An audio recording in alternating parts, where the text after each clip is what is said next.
লাউর খোসা আর বিচি বাটা করবো, দিয়ে লবণ দিয়ে হলুদ দিয়ে খোসা আর বীজগুলো সিদ্ধ করে বেটে নেবো। কড়াইতে সর্ষের তেল দিয়েছি, একটা শুকনো লঙ্কা দিলাম, একটু কালো জিরে দিলাম।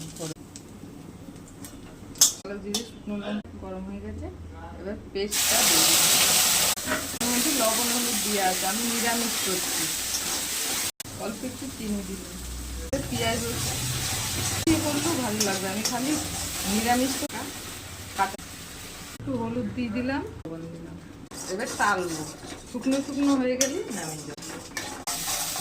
লাউয়ের খোসা ফেলবেন না, এইভাবে একবার করে খেয়ে দেখবেন, করলে বেশি টেস্ট হবে। আমি নিরামিষ করলাম, আজ নিরামিষ খাবো বলে।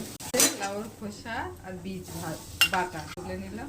নিরামিষ লাউয়ের খোসা বাটা করলাম, বীজ আর খোসা দিয়ে একসাথে বাটা করেছি। এভাবে করে খেয়ে দেখবেন, মুখে রুচি হবে।